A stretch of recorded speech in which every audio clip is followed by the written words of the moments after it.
Shalom, Barak the Yahweh, Ba'ashim Yahushai, Ba'ashim Kakadash. All praises and glories definitely due, especially in the times we're living in. Much respect to the apostles and others of Great Millstone, and to all the brothers out there doing the work. I say Shalom. All right. I didn't have a lesson planned for today. I had to run around, pick up my niece, drop her off at school, pick her up, and I was cooking, so I didn't have a chance to have a lesson planned. So anyway, I'm going to title this, Who is that? Who is this that cometh from Edom? Right? With thy garments from Basra. Okay? So I'm going to title it something like that. Maybe that's too long. Maybe I'll just leave it. Who is it? Who is this that cometh from Edom? Okay? With thy garments from Basra, that is glorious in his apparel, traveling in the greatness of his strengths. All right? Now, glorious in his apparel is talking about the Yahushai and the chariot. That's the apparel that he's traveling in the greatness of his strength. All right? I that speak in righteousness, mighty to say, Yahushai the Mashiach. All right?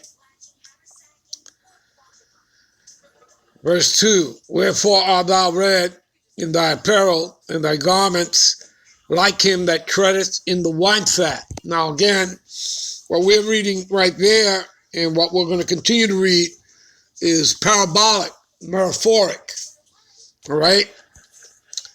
And this links up with Revelations, the 19th chapter, and we'll jump over there in a moment, all right? Let's just finish this up. I have trodden the winepress alone, okay? So, again, when you step on grapes, right? Like you're going to make wine. What happens to the grapes? They splatter, right? Well, that's what Yahushua is using as a metaphor, parabolic form, in telling you the kind of bloodshed he's going to be doing. Now, he's not literally going to come out of his ship. I mean, of course, everybody's going to see him.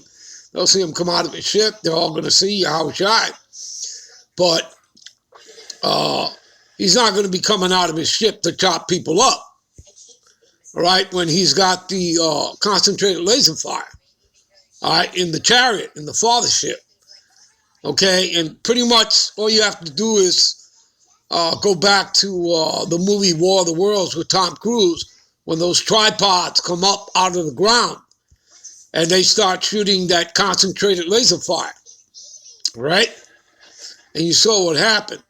You see the splatter and you see the blood, all right? They're turned to powder, but you also see the blood splattering, all right? All right, so I have trodden the winepress alone, and of the people there was none with me, for I will tread them in my anger, all right? And who's he going to do this to? Well, starting with the tabernacles of Edom, all right? Who is it that cometh from Edom? All right? So it's talking about the Edomites, the white man. All right? For I will tread them in my anger. Who? The Edomites, 2/3 of Israelites, right? That are in wickedness, that are blind to this truth, all right? That have not been called in, all right, to the council of Yahweh Bashim Yahushai, all right? The other 16 heathen nations, you understand? The Lord is going to subdue them, all right? And they're going into chains and they're going into captivity, all right? For 1,000+ years, okay? And they're going to build our kingdom. You read about in Isaiah, the 60th chapter, all right? So, whether they expect it or not, this is prophecy. And whether they like it or not, this is what's going to happen, all right? All right, let's continue here, all right? and trample them in my fury, and their blood shall be sprinkled upon my garments, and I will stain all my remnant. All right, and again, it's metaphoric, parabolic. Like I said, he's not going to come out of his ship in order to, start chopping people up with a sword. All right? For the day of vengeance is in my heart, and the year of my redeem is come. All right? Let's jump over to Revelations, the 19th chapter. All right? That links up with this. We'll start here, verse 11. And I saw heaven open, and behold, a white horse. All right? And basically, it's representing the chariot. Okay? And he that sat upon him was called Faithful and True. In righteousness, he doth judge and make war. Right? And let's understand something. They're going to make war with the Lamb. And they're going to be in fear. Okay? But the Lord is going to put the Spirit upon them. All right? Now, before I continue reading, let me give you some further understanding, because it says here again, in righteousness, he doth judge and he make war. Right? And he's coming to make war on who? On the tabernacles of Edom, as we just read. All right? In Isaiah 63, because that's, the number one, fugitive and crime lord, that he's number one on the list. All right, go read Psalms 83. You'll see the tabernacles of Edom.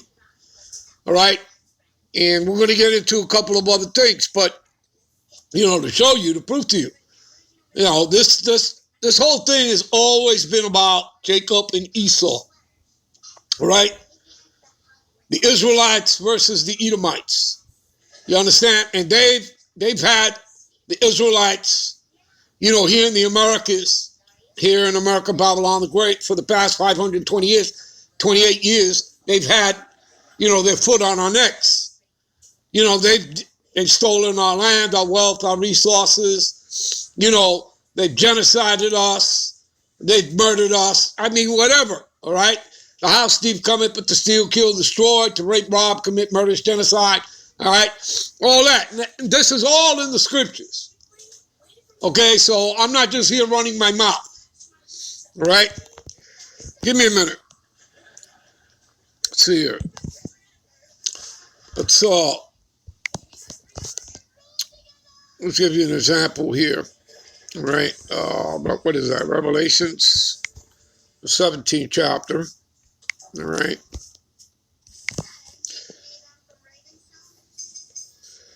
See what it says here? All right. And I saw the woman drunken with the blood of the saints. Who's that? The Israelites.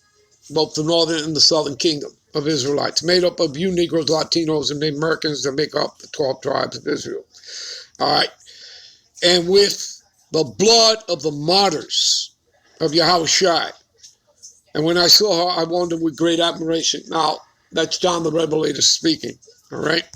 When the angel came onto him on the island of Patmos while he's in his 90s.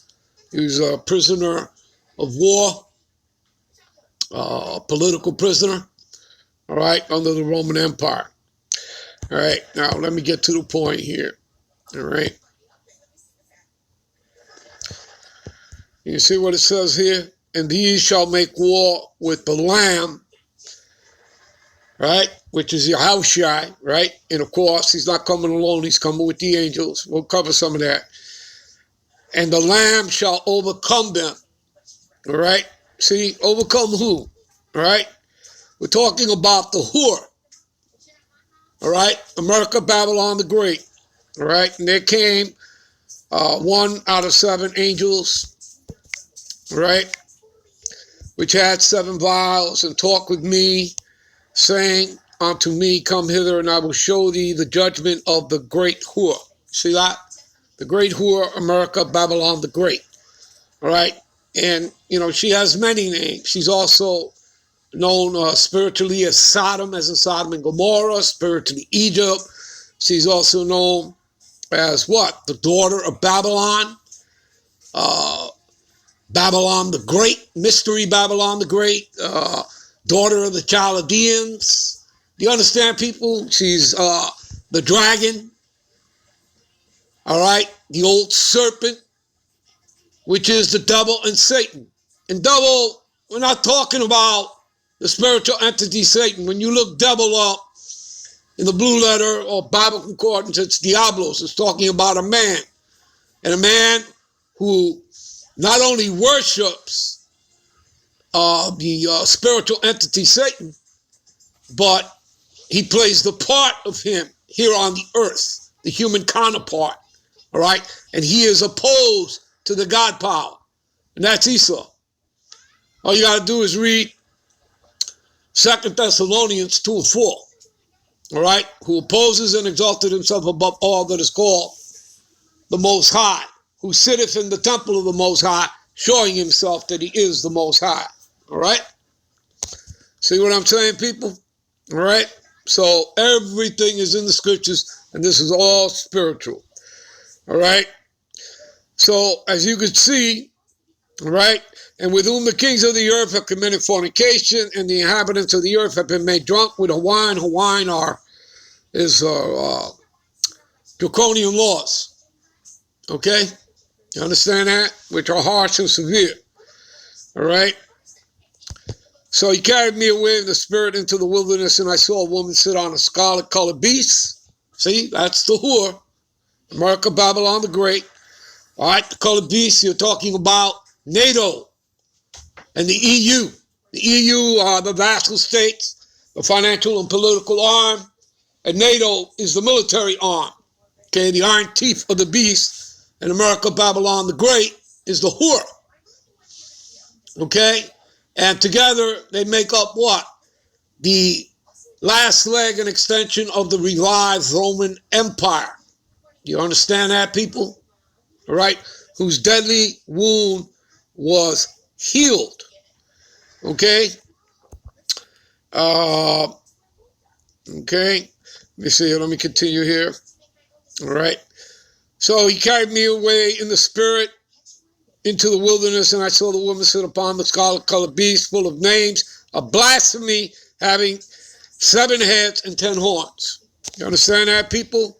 I'll break that down for you in a moment. All right. And upon her forehead, right, America, Babylon the Great, on her forehead was the name written, Mystery Babylon the Great. See? One of her names, one of her titles. The mother of harlots and abominations of the earth. All right? Okay? So, all right. You know what? Let's see here.